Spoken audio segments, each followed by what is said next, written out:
Hello everyone, this is CS Vikram Sirohi and welcome to Affordable Classes. Setting up of business entity and closure के अंदर हमने chapter number 9 start किया था अपनी last class में, जिसमें हमने स्टार्टअप के बारे में जो ये चैप्टर है इसके बारे में डिस्कशन किया था। हमने लास्ट क्लास में स्टार्ट किया था, तो आगे फर्दर हम इसको स्टार्ट करते हैं। आज का जो टॉपिक हमारा है क्लास के अंदर वो है exemption for the startup. Exemption for the startup. Government ने अगर कोई पर्सन क्या है, कोई भी एंटरप्रेन्योर स्टार्टअप के लिए, मतलब इंडियन इकोनॉमी को प्रमोट करने के लिए, इंडियन इकोनॉमी की ग्रोथ के लिए क्या क्या बेनिफिट एक एंटरप्रेन्योर को गवर्नमेंट ने दी। पहला, simple process. Simple process government of India ने लॉन्च किया है एक मोबाइल ऐप को, एक वेबसाइट को for the registration for the startup. Anyone interested in setting up startup can fill up a simple form on the website and upload certain document.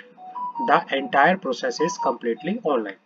मतलब पहला तो क्या है, स्टार्टअप के लिए गवर्नमेंट ने बिल्कुल ही सिंपल रजिस्ट्रेशन प्रोसेस किया है। आप ऑनलाइन जाओ, या तो आप मोबाइल ऐप के थ्रू या वेबसाइट के थ्रू, आप एक फॉर्म आपको फिलअप करना है और उसको अपलोड करना है, कुछ डॉक्यूमेंट आपसे मांगेंगे और आपका रजिस्ट्रेशन ऑनलाइन हो जाएगा। Reduction in cost. The government also provide list of facilitator of patent and trademarks. They will provide high quality intellectual property rights service, including fast examination of patent at lower fees. Government will bear all facilitator fees and startup will bear only the statutory fees. मतलब जो भी patent registration के regarding जितनी भी fees है वो कौन पे करेगा, वो गवर्नमेंट बेयर करेगी। सिर्फ आपको अपनी स्टैट्यूटरी फीस पे करनी होगी। एक मिनिमल फीस है रजिस्ट्रेशन करवाते टाइम, और they will enjoy 80% reduction in the cost of filing patent. मतलब आपको 80% की क्या मिलेगी, रिडक्शन मिलेगी। जब आप अपना पेटेंट वगैरह, आप अपना ट्रेडमार्क एक स्टार्टअप में रजिस्ट्रेशन करवाओगे, तो गवर्नमेंट ने अपने जो लिस्ट एक प्रॉपरली बना रखी है, जिसके अंदर जो ये सर्विस प्रोवाइड है, आरपीआर आईपीआर सर्विसेज जो प्रोवाइड करते हैं, है ना, अगर आप उनसे करवाते हो तो आपका जो रजिस्ट्रेशन का फीस है, मतलब जो उनको आपको देना पड़ेगा फैसिलिटेटर को, वो एक मिनिमल फीस देना पड़ेगा। नॉर्मल फीस का 80% डिडक्शन आपको मिलेगी। सिर्फ आपको एक स्टैट्यूटरी फीस देनी है। Easy to access fund. A 10,000 crore rupees fund is set up by the government to provide fund toward the startup as a venture capital.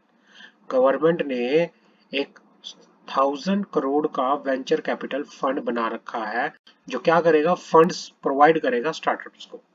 The government is also giving guarantee to the lender to encourage bank and other financial institution for the providing venture capital. अगर कोई startup किसी bank financial institution से loan लेना चाह रहा है तो government क्या करेगा, गारंटी भी प्रोवाइड करेगी। Tax holidays for 3 years। भाई, startup will be exempted from income tax for 3 years provided they get certificate from interministerial board IMB से। मतलब अगर किसी स्टार्टअप ने आईएमबी से क्या ले लिया, सर्टिफिकेट ले लिया है, तो उनको 3 साल के लिए एग्जम्पशन मिलेगी। 3 साल के लिए उन्हें किसी तरह का टैक्स पे करने की जरूरत नहीं है। Apply for tenders. Startup can apply for the government tenders. They are exempt from the prior experience turnover criteria applicable for normal compliance companies answering to the government tenders. अगर कोई गवर्नमेंट का projects है, government के tenders है, एक startup जो है उनके लिए अप्लाई कर सकता है। उनको किसी तरह से जो प्री रिक्वायरमेंट रहती है कि इतना एग्जाम्पशंस होना चाहिए, इतना एक्सपीरियंस होना चाहिए, इतना टर्नओवर होना चाहिए, उस चीज के लिए उनको किसी तरह की जरूरत नहीं है। R&D facilities. 7 new research park will be set up by to provide facility to startup in the R&D sector। मतलब गवर्नमेंट ने 7 जो है रिसर्च पार्क जो है उनको सेटअप किया गया है, जो फैसिलिटी प्रोवाइड करेंगे स्टार्टअप को, किस चीज के लिए, R&D के लिए। No time consuming compliances. Various compliance has been simplified for startup to save time and money. Startup shall be allowed to self-certify compliance with 9 labor and 3 environment law। मतलब startup के ऊपर बहुत ही मिनिमल कंप्लायंस जो है applicable है। उनके ऊपर 9 तो लेबर लॉ और 3 जो है सिर्फ एनवायरमेंट लॉ एप्लीकेबल होते हैं, बहुत ही सिंप्लीफाइड फॉर्म में, बहुत ही मतलब लेस टाइम कंज्यूमिंग जो है ये compliances इनके लिए बना रखे हैं। Tax saving for investor, people investing their capital gain in the venture fund set up by the government will get exemption from the capital gain. Thus this will help startup to attract more investors. Choose your investor. Startup will have an option to choose between the venture capitals, giving them the liberty to choose the investors. मतलब क्या है कि startup के पास option है choose करने के लिए venture capital में से कि वो उनके पास लिबर्टी है कि वो कौन से इन्वेस्टर्स को चूज करना चाहते हैं, वो अपने इन्वेस्टर्स को भी चूज कर सकते हैं। Easy exit, easy exit. In case of exit, startup can close its business within 90 days from the date of application for winding up. अगर कोई स्टार्टअप जो है वाइंडिंग अप होना चाहता है, ठीक है ना, तो वाइंडिंग अप होने के एप्लीकेशन के 90 डेज के अंदर अंदर वो अपने बिजनेस को क्लोज कर सकता है। Meet other entrepreneurs, government has proposed to hold 2 startup fest annually both nationally and internationally. मतलब गवर्नमेंट स्टार्टअप फेस्ट भी क्या करेगी, ऑर्गेनाइज करेगी। 2 स्टार्टअप फेस्ट होंगे नेशनल लेवल पे, इंटरनेशनल लेवल पे annually. Enable the various stakeholders of the startup to meet. This will provide huge networking opportunity. Benefit exemption to startup under the Companies Act. Companies Act के अंदर startups को क्या क्या benefit है वो बात कर लेते हैं। बात करते हैं सबसे पहले बात करते हैं चैप्टर नंबर 1 के अंदर preliminary section 2 clause 40 definition of financial statement. The financial statement in relation to private company in if such private company is a startup may not include the cash flow statement। मतलब क्या है, section 2 clause 40 के अंदर जो financial statement की definition बता रखी है और जो स्टार्टअप कंपनी है, जो स्टार्टअप प्राइवेट कंपनी है, उनकी फाइनेंशियल स्टेटमेंट के अंदर क्या इंक्लूड नहीं होगा, cash flow statement. Cash flow statement maintain करना स्टार्टअप के लिए एग्जम्प्ट है अंडर सेक्शन 2 क्लोज 40 के अंदर under the companies act. Chapter 4 के अंदर जो एग्जम्पशन दे रखी है share capital and debenture. Section 54 issue of sweat equity shares. As per the a startup company may issue sweat equity shares not exceeding 50% of its paid up share capital up to 10 years from the date of its incorporation or registration of the company share capital and debenture rule 2014। Startup company क्या कर सकती है, sweat equity share issue कर सकती है जो कि किससे ज्यादा नहीं होगा, 50% of paid up share capital, paid up share capital से ज्यादा नहीं होगा, जो कि 10 साल तक वो क्या कर सकती है अपने इनकॉर्पोरेशन से, अपने रजिस्ट्रेशन से 10 साल तक अप टू 10 इयर्स तक वो क्या कर सकती है, इशू कर सकती है, जो कि 50% से ज्यादा नहीं होगा पेड अप शेयर कैपिटल के। Section 62 further issue of share capital for the purpose of section 62 subsection 1 clause p employee does not include. अब स्टार्टअप के केस में एम्प्लॉय की डेफिनेशन में कौन नहीं आता, एम्प्लॉय हु इज प्रमोटर और a person belonging to promoter group, या फिर a director who either himself or through his relative or through any body corporate directly or indirectly hold more than 10% of the outstanding equity share of the company। और तीसरा afford, जो ये conditions है, जो ये conditions है employ वाली, afford the aforementioned condition shall not apply to startup up to 10 years from the date of its incorporation। मतलब ये जो कंडीशंस है, ये ऊपर वाली, ये स्टार्टअप के केस में क्या नहीं होती, एप्लीकेबल नहीं होती, स्टार्टअप के केस में एप्लीकेबल नहीं होती। जब हम स्टार्टअप के केस में एम्प्लॉय की डेफिनेशन की बात करेंगे तो ये वाली जो कंडीशन दे रखी है 1 और 2, ठीक है ना, ये भी क्या होगा एम्प्लॉय की डेफिनेशन में ऐड होके यहाँ पर चलेगा। आगे बढ़ते हैं।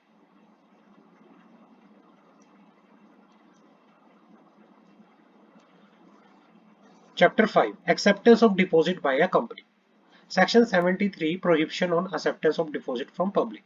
Deposit does not include, deposit के अंदर क्या इंक्लूड नहीं होगा, deposit does not include amount of 25 lakh rupees, 25 lakh rupees और more received by startup company by way of convertible note, convertible into equity shares, or repayable within a period not exceeding 10 years from the date of issue in a single tranche from a person अगर किसी person से किसी startup company को 25 lakh as या उससे ज्यादा amount receive हुआ है by way of convertible note, ठीक है ना, और जो कि कन्वर्टिबल हो जाएंगे इक्विटी शेयर्स के अंदर या रिपेबल हो जाएंगे with in a period of 10 years, ठीक है ना, तो इस केस में डिपॉजिट में वो अमाउंट जो है ऐड नहीं होगा। ये सेक्शन 73 के अंदर बताया गया है, किसी भी पर्सन से अगर मिलता है।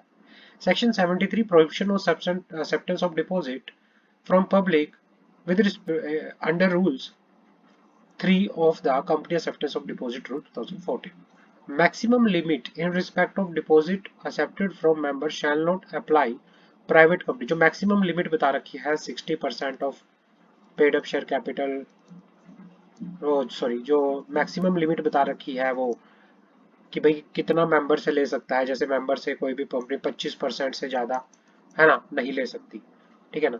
तो इस केस में जो ये मैक्सिमम लिमिट बता रखी है, तो ये the maximum limit in respect of deposit to be accepted from member, deposit to be accepted from member shall not apply to a private company. किस पे एप्लीकेबल नहीं होगा? प्राइवेट कंपनी पे जो कि एक स्टार्टअप है for a 10 year from the date of incorporation. Section 73 prohibition on acceptance of, क्योंकि इस केस में 100% वो ले सकती है, 100% पेड अप शेयर कैपिटल जो भी बता रखा है उसका ले सकती है। उस केस में किसी भी तरह से कोई लिमिट जो मैक्सिमम लिमिट लगी है वो एप्लीकेबल नहीं होती। Section 73 prohibition of acceptance of deposit from public, clause a to e of section subsection 2 of section 73 not apply to private company which is a startup for a 5 years which is a startup for a 5 years from the date of incorporation. Chapter 7 Management and Administration, Section 92 Annual Return in relation to a private company. अब अगर मैं बात करूं section 92 annual return की, in relation to a private company which is a startup, the annual return shall be signed by the company secretary or where there is no company secretary by the director or a company। तो annual return जो annual return होगी startup की वो sign की जाएगी company secretary के द्वारा। अगर कंपनी सेक्रेटरी नहीं है तो उसको साइन कौन करेगा? डायरेक्टर साइन करके यहाँ पर चलेगा। Chapter 9 chapter 12 meeting of board and it is power, section 173 meeting of board, private company which is a startup. इसमें क्या बता रखा है कि एक प्राइवेट कंपनी है जो एक स्टार्टअप है, shall be deemed to have comply with the provision of section 173 if at least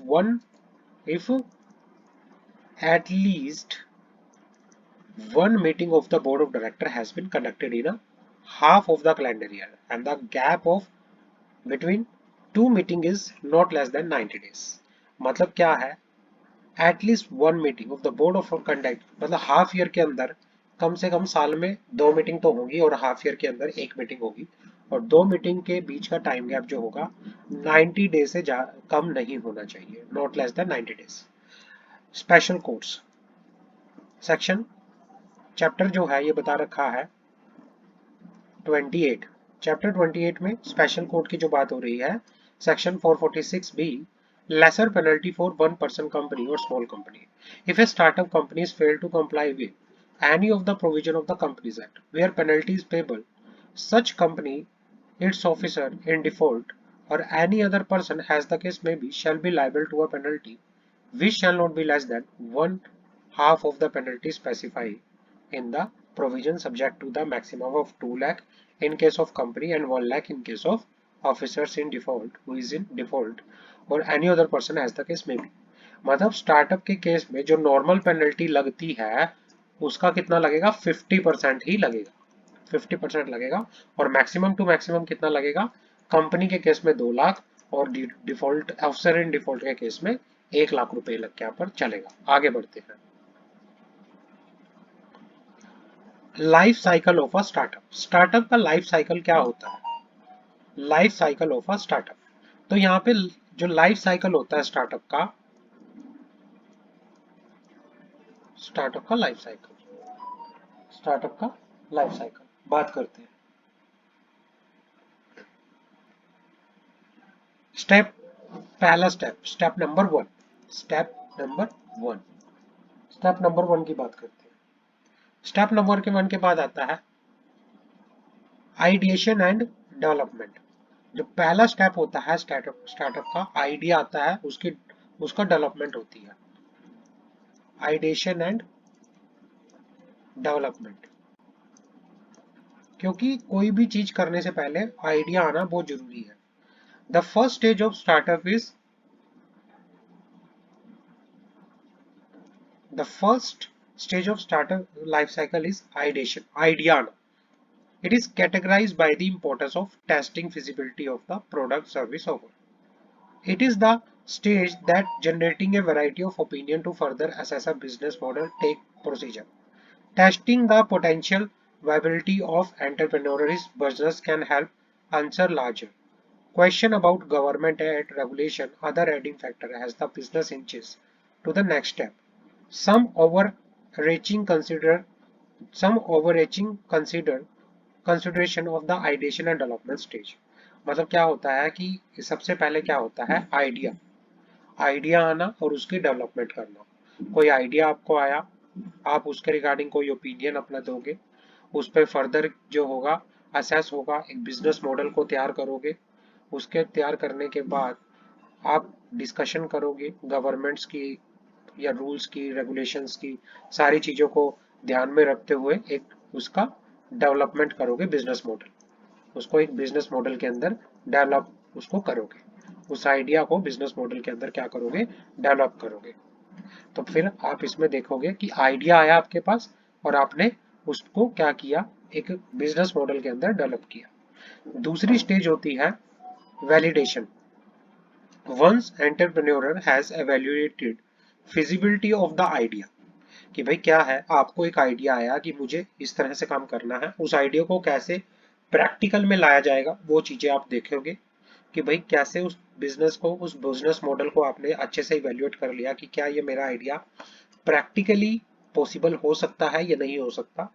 आपने सारे के सारे फैक्टर को क्या कर लिया, फिजिबिलिटी उनकी क्या कर ली कि ये मेरा जो आइडिया है ये फिजिबल है या नहीं है, इवेल्युएट कर लिया। उसके बाद क्या होता है, वैलिडेशन करना। Once an entrepreneur has evaluated the feasibility of idea and has highlighted broad-scale business strategy, it is important to validate the product and service offered. उसके बाद फिर आपको देखना पड़ेगा कि जो मैं बिजनेस के अंदर अपनी कोई प्रोडक्ट या मैं सर्विस दूंगा, ठीक है, कितना वैलिडेशन है उसका, इसको इंपॉर्टेंट देखोगे कि कितनी वैलिडेट है। Process involve defining goal, developing value proposition, validation the same through customer feedback. फिर आप कस्टमर से क्या करोगे, फीडबैक लोगे। कि भाई फिर आप क्या करोगे, एक सर्वे करोगे, सर्वे के अकॉर्डिंगली कस्टमर से क्या लोगे, फीडबैक लोगे, फीडबैक लोगे। The stage of startup exerts high relevance as it drives the understanding of potential outcome. Moreover, it highlights the features as considered in the ideation stage by giving the entrepreneur viability proof through testing. Some overarching consideration of the validation stage are। तो मतलब क्या है, इसमें क्या होता है, आप testing करोगे, प्रोटोटाइप्स बनाओगे, प्रोटोटाइप्स को आगे मार्केट में दिखाओगे, वहां से फीडबैक लोगे, फीडबैक के बाद आप जो भी मान लो, जो भी आपको मॉडिफिकेशन चेंजेस करना हुआ, उसके बाद फिर आप उसमें चेंजेस करोगे।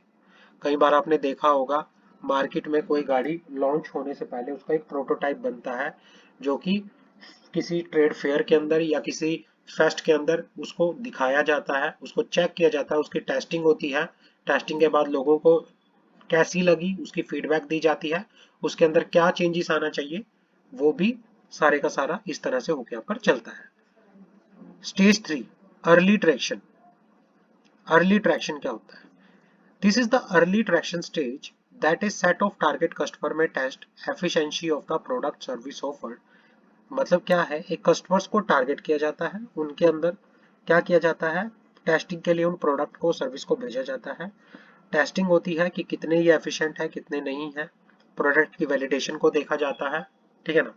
प्रोडक्ट की वैलिडेशन को देखने के बाद क्या क्या उसके अंदर चीजें डेवलप करनी है, क्या क्या दोबारा से उसके अंदर मॉडिफिकेशन करनी है, वो सारी चीजें देखी जाती है। पाइवटिंग, पाइवटिंग क्या होता है, पाइवटिंग is in startup usually occur when companies shift its business strategy to accommodate change in its industry, customer preference, or any other factor that impact its bottom line. It is essentially the process of startup translating direct indirect feedback from change in the business model. Most successful companies go through several pivots to find product market fit. What makes the experiment work is usually not one major pivot but a series of experiment across customer problem, product, technology, growth channel. मतलब जो उनका product है, किस तरह का product है, किस area में उनका प्रोडक्ट ज्यादा बिकेगा, जो उनकी सर्विस है किस तरह की सर्विस है, कहाँ पर किस तरह से उनकी सर्विसेज को लोग पसंद करेंगे, उसकी पूरी पाइवट किया जाता है। प्रेफरेंसेस देखी जाती हैं, प्रोडक्ट कहाँ पे अच्छा परफॉर्म कर सकता है, वो चीजें देखी जा सकती है।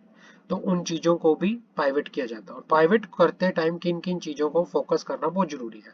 पहला, turning one feature of product into the product itself, resulting in a simple, more streamlined offer. Product is turned into a feature of large shoot of feature as a part of another product. तो ये इस तरह से अलग अलग जो है stages में इनको चेक किया जाता है। स्टेज 4 जो होती है, ग्रोथ एंड एग्जिट। दो चीजें होंगी, या तो आप ग्रोथ करोगे या एग्जिट कर जाओगे। In the fourth stage of startup life cycle, the company has attained true economic health and sufficient size and product market penetration to ensure economic success and the earn average and above average profit. The company can stay at this stage indefinitely, provide environment change, do not hinder the market niche, and ineffective market reduce its competitive ability. At this stage, the company may choose to scale up and expand its market through merger, acquisition, preparing for initial public offer, depend upon the strategy follow। मतलब जब एक बार startup जो है बिल्कुल setup हो जाता है, ठीक है ना, लोगों आपने सेटअप कर लिया सब कुछ, एनवायरनमेंट के हिसाब से, कंडीशंस के हिसाब से अपने अपने प्रोडक्ट को डेवलप कर दिया, फिर आगे आप क्या कर सकते हो, आप करते हो ग्रोथ के बारे में सोचते हो कि ग्रोथ कैसे की जाए। तो ग्रोथ के लिए आप क्या करते हो, मर्जर एक्विजिशन करते हो, किसी तरह से इनिशियल पब्लिक ऑफर लेके आते हो, ताकि आप क्या करो, रैपिडली अपने बिजनेस को स्केलेबल कर सको, अच्छे से अपने बिजनेस को ग्रो कर सकते हो। तो इस तरह से ग्रोथ इसमें होके यहाँ पर चलती है। यूनिकॉर्न स्टार्टअप क्या होते हैं? Unicorn is a term use to indicate privately, मतलब क्या हो जाती है कि जब आपका जो क्या कहते हैं वैल्यूएशन है, यूनिकॉर्न कब, एक स्टार्टअप यूनिकॉर्न कब बनता है, स्टार्टअप यूनिकॉर्न कब बनता है, जब एक स्टार्टअप का वैल्यूएशन जो है $1 बिलियन से ऊपर हो जाता है, $1 बिलियन से ऊपर हो जाता है, तो उसको यूनिकॉर्न कहते हैं। Unicorn startup. Unicorn is a term used to indicate a privately held startup company with valuation of over $1 billion. For a unicorn, the journey starts from the growth stage. They are disruptors which start up in an incredibly unique way to solve an everybody is problem. The reason these startups become so successful is because all of their solutions fill a specific need in a new and different way. The Indian startup ecosystem has developed dynamically in the recent time. 2 decades back, there were only few active investors and limited number of support organizations such as incubator and accelerator. However, in the past decade, there has been a significant increase in the investment activity infrastructure facility to provide the much needed impetus to the expansion of the unicorn tribe. तो क्या है, unicorn जो है, अब unicorn पहले जो थी ये, अब यूनिकॉर्न बहुत तेजी से मतलब यूनिकॉर्न जो स्टार्टअप है यूनिकॉर्न बन रहे हैं, क्योंकि कंपटीशन इतना है, हर कोई नई नई टेक्नोलॉजी बना रहा है जो एक अलग अलग तरीके से लोगों की जरूरतों को क्या कर रहा है, पूरा कर रहे हैं, और अलग अलग तरीके से सबके लिए इफेक्टिवली है, हर किसी को बेटर सोल्यूशन प्रोवाइड कर रहे हैं। There are in India there are number of startup which has become the unicorn. तो जो ये हमारी इंडियन इकोनॉमी है, ड्यू टू दिस स्टार्टअप एक ग्रोइंग इकोनॉमी है, और after a period of time definitely it will be a developed economy, in India will become a developed economy. Registration process क्या होती है, किसी स्टार्टअप को किस तरह से रजिस्ट्रेशन किया किया जाके पर चल सकता है। रजिस्ट्रेशन प्रोसेस, रजिस्ट्रेशन स्टेप की बात कर लेते हैं। What form should you startup venture have? Formation of company in India. The law of company in India is governed by the Companies Act 2013, which is the comprehensive legislation and provide for provision relating to the all phase of company's life. Incorporation, management, merger, winding up. Companies act के अंदर एक company को incorporation से लेके company के winding up तक का सारा रूल्स रेगुलेशन बता रखा है। Registrar of company is appointed under the act for designated region which is the nodal authority for the affair to the company in that particular region। तो company को अगर format करना है तो कंपनी के फॉर्मेशन के लिए इंडिया में आपको कौन से प्रोविजन फॉलो करने पड़ेंगे? कंपनीज एक्ट के प्रोविजन फॉलो करने पड़ेंगे। तो पहला पॉइंट ये होता है, आपका जो भी रजिस्ट्रेशन होगा, पहले आप किसी स्टार्टअप कंपनी को इस्टेब्लिश करना चाहते हो, फॉर्मेट करना चाहते हो, फॉर्मेशन उसका करना चाहते हो, तो आपको पहले कंपनी लॉ की प्रॉपरली अच्छे से देखना पड़ेगा कि किस तरह से कंपनी लॉ के प्रोविजन फॉलो होंगे। दूसरा, टाइप्स ऑफ कंपनी। दूसरा क्या है? Types of company. Any person can choose to incorporate either a company with unlimited liability or one with limited liability either by share or guarantee. ये हमने companies act में पढ़ा है। ये प्राइवेट कंपनी क्या होती है, पब्लिक कंपनी क्या होती है, वन पर्सन कंपनी क्या होती है, ये हमने पढ़ा है, तो हमें ज्यादा इसमें डिस्कस करने की जरूरत नहीं है। उसके बाद फिर हम देखेंगे charter of document. Charter document जो होते हैं मेमोरेंडम ऑफ एसोसिएशन। हमने मेमोरेंडम ऑफ एसोसिएशन भी पढ़ा है, क्या होता है मेमोरेंडम कंपनी का। कंपनीज एक्ट में हम ऑलरेडी पढ़ चुके हैं। ये आर्टिकल ऑफ एसोसिएशन क्या होते हैं, वो सारे का सारा हमने पढ़ा है। लीगल फॉर्मेलिटी, जैसे इनकॉर्पोरेशन करने से पहले हमें डीएससी लेना पड़ेगा, जो हम कंपनीज एक्ट में इनकॉर्पोरेशन में पढ़ा था। और हमने सेटिंग अप ऑफ बिजनेस के जो किस तरह से ऊपर हमने पहले चैप्टर्स के अंदर जो फर्स्ट सेकंड चैप्टर में हमने ऑलरेडी पढ़ा है, डील लेना पड़ेगा, फॉर्म फाइल करना पड़ेगा, ये फॉर्मेलिटी सारी की सारी रहती है। आईएनसी जो 32 है, आईएनसी 33, आईएनसी 34, ये सारा हमने अपनी सेटिंग अप ऑफ बिजनेस के फर्स्ट सेकंड चैप्टर में पढ़ा। पोस्ट इनकॉर्पोरेशन की क्या क्या फॉर्मेलिटीज रहती है वो बात करते हैं। पोस्ट इनकॉर्पोरेशन की क्या क्या फॉर्मेलिटी रहती है वो बात करते हैं।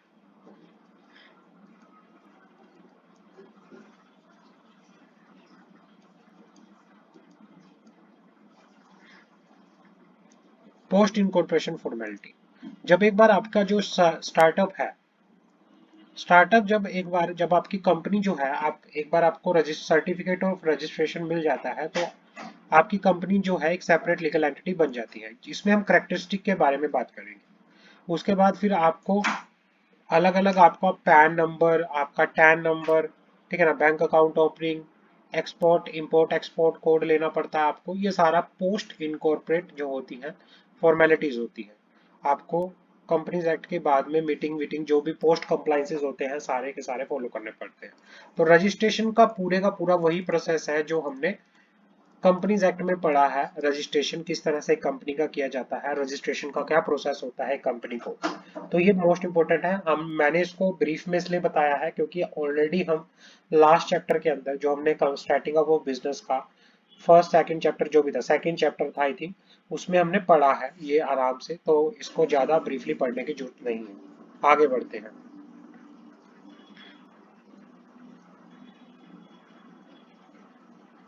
Important for a startups. अगर आपको कोई स्टार्टअप आपने कोई स्टार्टअप किया, स्टार्टअप के लिए इंपॉर्टेंट पॉइंट क्या होंगे? Choose the right legal structure for your startup.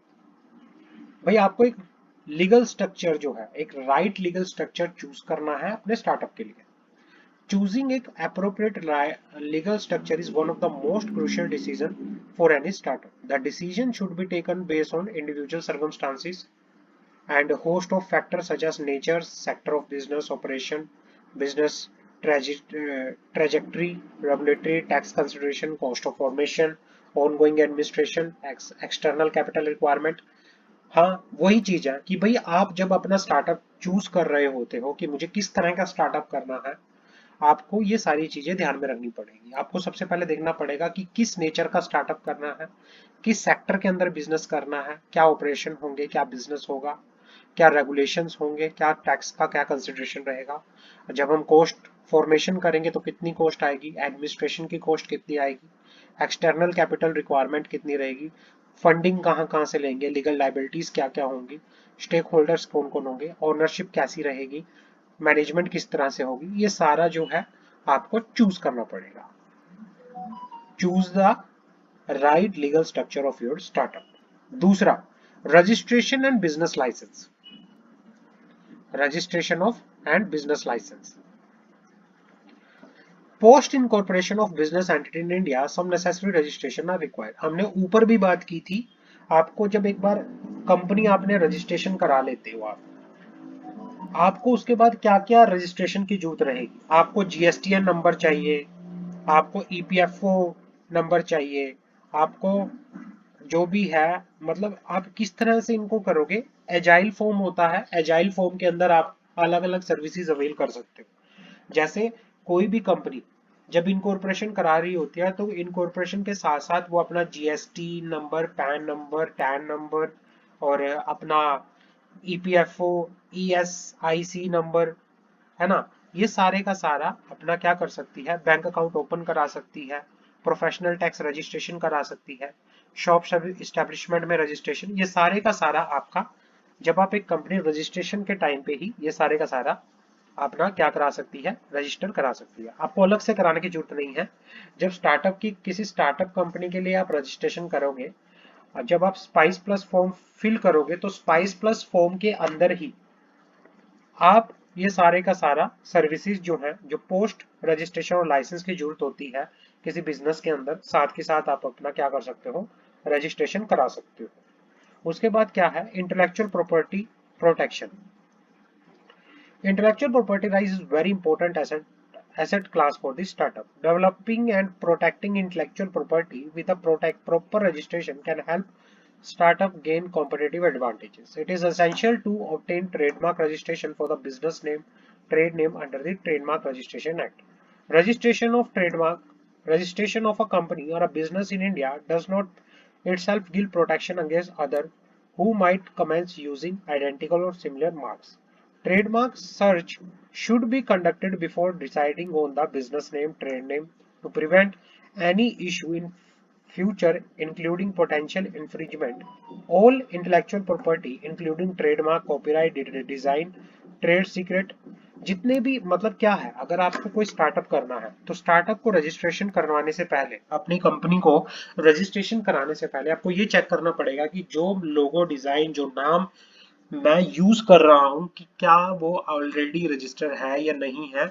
और अगर आपका कोई यूनिक, कोई मतलब क्या है, कोई डेवलपमेंट है, कोई आपका इंटेलेक्चुअल प्रॉपर्टी है, ठीक है ना, उसको प्रोटेक्शन के लिए आपको प्रॉपरली उसको क्या करना पड़ेगा, रजिस्ट्रेशन कराना पड़ेगा, रजिस्ट्रेशन कराना पड़ेगा। सो दैट कि आप अच्छे से अपनी जो इनोवेशन है, आपकी जो डेवलपमेंट है, आपके जो यूनिक चीज है, ठीक है ना, उसको एडवांटेज आप उसका ले सको, कोई आपके जो आइडिया है उसको चोरी ना करे। तो आपको इंटेलेक्चुअल प्रॉपर्टी का भी पूरा ध्यान रखना पड़ेगा, इंटेलेक्चुअल प्रॉपर्टी का भी पूरा प्रोटेक्शन करना पड़ेगा।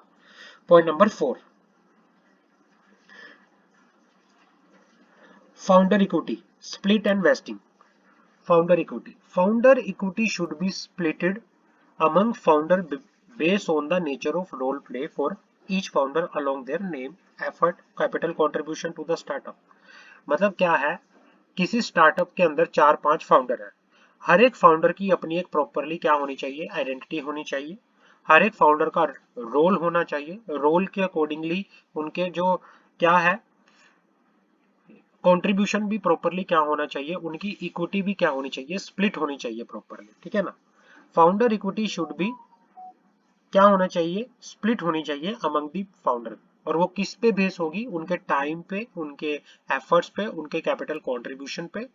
Splitting founder equity equally be by default without or through discussion or expectation and contribution generally lead to tension, unhappiness among founding teams has a startup nature mature। कि भाई क्या होता है कि जब स्टार्टअप कर रहा होता है, जब स्टार्टअप में मान लो आपने कोई स्टार्टअप किया, दो लोगों ने मिलके, ए और बी। ए तो सारा का सारा अपना आइडिया, अपना हर एक चीज, अपना टाइम, अपने एफर्ट, अपनी कैपिटल लगा रहा है, बी कुछ नहीं कर रहा, ठीक है ना। लेकिन जो इक्विटी है आप इक्वली दे रहे हो, तो यहाँ पे ए को लगेगा साला मुझे सिर्फ इतना ही मिलना था, और जबकि बी कुछ नहीं कर रहा, उसको मेरे बराबर ही मिला। तो इस चीज से जो जो फाउंडिंग टीम होती है उसके अंदर टेंशन आती है, अनहैप्पीनेस आती है। तो भाई स्टार्टअप के केस में जो जितना डेडिकेटली, जितना टाइम देके, जितना एफर्ट लगा के, जो अपना सब कुछ दे रहा है बिजनेस को खड़ा करने के लिए, उसके बेस पे जो इक्विटी है स्प्लिटिंग होनी चाहिए, उसको इक्विटी जो है स्प्लिटिंग होनी चाहिए। Founder share should always be subject to vesting schedule, typically over a period of 3 to 4 years when vesting is imposed on founder equity. The the unvested shares held by the founder become subject to a contractual right to repurchase, transfer often to nominal value. If one of the founder is terminated or voluntarily leave the startup, this is very important to ensure future viability of the business. मतलब क्या होना चाहिए, जो share होने चाहिए वो after a period of 3 to 4 year वो क्या हो जाने चाहिए, वेस्टिंग नेचर के हो जाने चाहिए वो, ताकि एक जो पर्सन है आराम से अपने शेयर्स को किसी दूसरे पर्सन को ट्रांसफर कर सके, आगे बढ़ते हैं। फाउंडर एग्रीमेंट, फिफ्थ पॉइंट क्या है, किसी स्टार्टअप को अगर आपको क्या करना है, सेटअप करना है, तो फाउंडर एग्रीमेंट होना बहुत जरूरी है। Founder agreement is most valuable tool to establish the relationship between the founder of startup. The agreement should represent a clear understanding between the founders on all key issues relating to the startup. Founder agreement should clearly mention the role responsibility of founder and have clause detailing the decision making operating structure of the startup. Founder equity split with vesting explained above, assignment of intellectual property in favor of startup, termination of promoter and exit process. Founder के अंदर जो founders होते हैं उनके बीच में क्या होना चाहिए, एग्रीमेंट्स होना चाहिए, जिससे उनको अपने राइट्स, उनको अपने रिस्पॉन्सिबिलिटी डिटेल्स में सब कुछ अच्छे से पता हो, किसके पास क्या काम है, किसको क्या रोल्स, किसकी क्या रिस्पॉन्सिबिलिटी है, वो अच्छे से पता होनी चाहिए। आगे बढ़ते हैं। एम्प्लॉयमेंट कॉन्ट्रैक्ट, एम्प्लॉयमेंट कॉन्ट्रैक्ट होना चाहिए। भाई क्या है, Startup must ensure to enter into clear employment contract detailing terms condition of employment with their employee. Employee के साथ स्टार्टअप जो है एक प्रॉपरली अच्छे से एक कॉन्ट्रैक्ट टर्म्स एंड कंडीशन के साथ एंटर करेंगे। एम्प्लॉय को पूरी डिटेल्स बताएंगे कि भाई हमारा आने वाले टाइम में क्या आपकी जॉब रहेगी, क्या प्रोफाइल होगा, किस तरह से हम ग्रो करेंगे, आपका रोल किस तरह से कंपनी में बढ़ेगा, आप हमारे लिए किस तरह से इंपॉर्टेंट रहोगे, है ना, हम आपको क्या क्या बेनिफिट आगे फ्यूचर में देंगे, हमारे साथ आप भी ग्रो करोगे। इस चीज के लिए सारी की सारी टर्म्स एंड कंडीशन पहले से ही डिसाइडेड होनी चाहिए, प्रॉपरली एम्प्लॉयमेंट कॉन्ट्रैक्ट होना चाहिए। Employee stock option pool, ESOPs are incentives given to employee director of the company to attract talent and retain employee by the rewarding them. ESOPs create a sense of ownership among the employee. It is important to note that ESOPs are not shared. They are structured in a way that they are option to buy share at a discounted price and that can be exercised only after a certain vesting period which is decided by the company granting the ESOPs.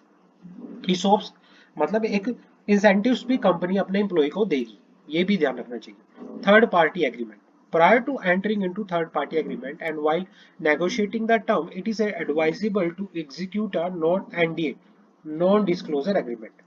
If creation development of intellectual property is component of such a third party agreement, it must be clearly stated that all right to the intellectual property rights shall vest and be owned by the startup and the third party shall not stake any claim on the same and will do all act to ensure the protection of the intellectual property. Close मतलब अगर आपने मान लो startup के बीच में और किसी third party के बीच में सर्विस एग्रीमेंट हुआ, ठीक है ना, ये सर्विस दे रही है किसके, स्टार्टअप को लेकर, तो सर्विस एग्रीमेंट के अंदर नॉन डिस्क्लोजर एग्रीमेंट लिखा जाएगा कि जो भी सीक्रेट्स जो स्टार्टअप्स के होंगे, जो भी इंटेलेक्चुअल प्रॉपर्टी से रिलेटेड जो भी सीक्रेट्स होंगे, जो भी कॉन्फिडेंशियल इंफॉर्मेशन होगी, ये जो थर्ड पार्टी है ये किसी दूसरे को शेयर नहीं करेगी। ये पूरे का पूरा एग्रीमेंट पहले ही हो जाना चाहिए। Investment structuring, one of the most challenging and time consuming aspect of operating a startup to raise capital for working capital requirement and growth. In India, investors invest in early and growth stage company in different structure and on varied terms. Startup के अंदर India में मतलब क्योंकि हर कोई जो investment करता है बड़ा सोच समझकर इंडिया के अंदर इन्वेस्टमेंट करता है। इंडिया में जो इन्वेस्टर्स हैं बड़े कंजूस नेचर के इन्वेस्टर्स होते हैं, सोच समझकर इन्वेस्टमेंट करते हैं। जो कंपनी एक ग्रोइंग नेचर की कंपनी होगी, जिसका बिजनेस अच्छा सेटअप होगा, लोग उसी के शेयर्स में इन्वेस्ट करना पसंद करते हैं। और रही बात स्टार्टअप की, तो स्टार्टअप में इन्वेस्टमेंट करते टाइम ये बहुत चैलेंजिंग रहता है स्टार्टअप के लिए कि कैसे वर्किंग कैपिटल के लिए हम पैसा कैसे रेज करें। तो ये सबसे इंपॉर्टेंट चैलेंज रहता है। तो इसको भी अपने इन्वेस्टमेंट का किस तरह से स्ट्रक्चर करना है, इस बात को भी स्टार्टअप को ध्यान में रखना पड़ेगा। कंप्लायंस मैनेजमेंट, कंप्लायंस मैनेजमेंट, आगे बढ़ते हैं। Compliance management, compliance and its importance is often overlooked by many startups. There are multiple laws applicable to the specific entity structure under which separate event-based and annual compliance is mandated. It is extremely critical for sustainable growth of the business that the startup is in compliance with legal, secretarial, accounting, taxation, employee-related, and other associated company. The consequences of non-compliance can be levied punitive fines on the startup. मतलब क्या है, startup के ऊपर अलग अलग different different तरह के क्या होते हैं लो, जो कि इंडस्ट्री स्पेसिफिक हो सकते हैं, बिजनेस स्पेसिफिक हो सकते हैं, क्या होते हैं, एप्लीकेबल होते हैं। ठीक है ना। तो इन सभी कंप्लायंस को फॉलो करना एक स्टार्टअप की पूरी क्या रहती है, रिस्पॉन्सिबिलिटी रहती है। अगर इनको फॉलो नहीं किया तो इनके ऊपर फाइन भी लग के यहाँ पर चलना चाहिए। तो ये सारे पॉइंट जो है एक कंपनी को प्रॉपरली, एक स्टार्टअप कंपनी को अच्छे से देखना पड़ेगा। Finance option available for startup company, startup company के पास क्या क्या फाइनेंस ऑप्शन अवेलेबल है वो बात कर लेते हैं। स्टार्टअप कंपनी के पास क्या क्या फाइनेंस अवेलेबल होते हैं वो बात कर लेते हैं। अब जैसे equity finance, debt finance, grants, governments grants दे सकती है, डेट फाइनेंस भी कर सकती है और इक्विटी फाइनेंस भी कर सकते हैं। बट हर एक चीज को एवेल्युएट करेगा, मतलब क्या होगा, हर एक चीज को इवेल्युएट करना पड़ेगा पहले कि इक्विटी फाइनेंसिंग हमारे लिए कितनी इंपॉर्टेंस है, उसमें हर एक में रिस्क, उसके बेनिफिट, उसकी रिटर्न। डेट फाइनेंसिंग के रिस्क बेनिफिट रिटर्न, ग्रांट्स के रिस्क बेनिफिट। तो यहाँ पे हर एक के रिस्क बेनिफिट बता रखे हैं कि भाई आप कहाँ जा सकते हो। आप किसी वेंचर कैपिटल पे जा सकते हो, किसी इक्विटी कैपिटल में फंड में जा सकते हो, किसी डेट फंड में जा सकते हो, या किसी ग्रांट्स, गवर्नमेंट के ग्रांट्स में जा सकते हो। कहाँ से हम पैसा रेज कर सकते हैं, अलग अलग ये नेचर बता रखा है कि जैसे क्या है। पहले अगर मैं बात करूं इक्विटी फाइनेंसिंग की, इक्विटी फाइनेंसिंग का नेचर क्या होता है, there is no component of repayment of invested fund. यहाँ पे कोई रिपेमेंट नहीं होती, यहाँ पे किसी तरह का कोई रिपेमेंट शेड्यूल नहीं होता फाइनेंस की, इक्विटी के अंदर। रिस्क जो होता है यहाँ पे हाइयर होता है, रिस्क जो होता है हाइयर रिस्क होता है। प्रेशर फॉर रिपेमेंट लेस होता है, यहाँ पे जो इक्विटी की रिपेमेंट का प्रेशर जो होता है वो लेस होता है। यहाँ पे रिटर्न, क्योंकि रिस्क ज्यादा होता है, जहाँ पे रिस्क ज्यादा होता है वहां पे ग्रोथ भी ज्यादा होती है, तो ग्रोथ यहाँ पे इन्वेस्टर्स को मिल सकती है। इन्वॉल्वमेंट इन डिसीजन, इक्विटी जो है, इक्विटी क्या होते हैं, एक तरह से ओनर होते हैं एक स्टार्टअप कंपनी के, और डिसीजन मेकिंग प्रोसेस में उनका एक्टिव रोल रहता है। सोर्स, और कहाँ कहाँ से इक्विटी फाइनेंसिंग हो सकती है, उसके सोर्स क्या है, angel investors, self finance, family and friends, venture capitalist, crowd funding, incubator, accelerator. तो इक्विटी फाइनेंस के अंदर रिस्क ज्यादा होता है, रिटर्न ज्यादा होती है, रिस्क और रिपेमेंट की कोई टेंशन नहीं होती क्योंकि यहाँ पे रिपेमेंट का कंपोनेंट नहीं होता। डिसीजन मेकिंग में इक्विटी फाइनेंस का एक्टिव रोल रहता है। और उसके बाद क्या है, डेट फाइनेंस। डेट फाइनेंस जो होते हैं, डेट को जैसे आप लोन लेते हो तो लोन को आपको after a period of time repay करना पड़ता है। ठीक है ना, रीपे करना पड़ता है। और रिस्की ये कम होते हैं, क्योंकि जो लोन दिए जाते हैं वो सिक्योर्ड लोन होते हैं। बदले में आपको कोई, अगर स्टार्टअप को लोन लेना है तो उसके बदले में कुछ ना कुछ ऐसा कोलेटरल आपको देना पड़ेगा। रिपेमेंट का प्रेशर इसमें रहता है, क्योंकि after a period of time creditors आपसे डिमांड करने लग जाते हैं आपके पैसे। और रिटर्न जो होती है इसमें आपको इंटरेस्ट पे करना पड़ता है, और डिसीजन मेकिंग इसमें बहुत लेस होती है। और कहाँ कहाँ से आप डेट ले सकते हो, बैंक, एनबीएफसी, गवर्नमेंट लोन्स, तो यहाँ से आप क्या कर सकते हो, डेट ले सकते हो। ग्रांट्स की बात करते हैं। ग्रांट्स के अंदर जैसे गवर्नमेंट ने ग्रांट दिया, तो पहली बात तो गवर्नमेंट आपके पैसे को वापस नहीं लेगी। यहाँ पे रिस्क भी नहीं होता, यहाँ पे किसी तरह से कोई प्रेशर भी नहीं होता, कोई रिटर्न नहीं होती, कोई डिसीजन मेकिंग में इन्वॉल्वमेंट नहीं होता। तो ग्रांट आप कहाँ कहाँ से ले सकते हो? ग्रांट जो आप ले सकते हो, central government, state government, corporate challenge grant programme of private entity. तो यहाँ से आप क्या कर सकते हो, ग्रांट यहाँ पे लेके यहाँ पर चल सकते हो। आगे बढ़ते हैं, आप आगे बढ़ते हैं। तो हमने यहाँ से बात की है सारी की सारी कि कहाँ कहाँ से आप पैसा रेज करके यहाँ पर चल सकते हो। इक्विटी फाइनेंसिंग कहाँ से ले सकते हो, इक्विटी फाइनेंस को करने का ये सारे का सारा क्या है, इक्विटी फाइनेंस किन किन वे से कर सकते हो, सोर्स ऑफ कैपिटल क्या क्या है, तो ये सारा वही बता रखा है आपको। तो आज की क्लास में इतना ही है, आगे हम सोर्स ऑफ कैपिटल के बारे में बात करेंगे नेक्स्ट क्लास के अंदर। तो अभी अगर आपको इतना समझ आया है तो अच्छे से पढ़ना, कोई डाउट हो तो बताना। हम नेक्स्ट क्लास में इस चैप्टर को जितना जल्दी हो सकेगा फिनिश करके यहाँ पर चलेंगे। Thank you so much.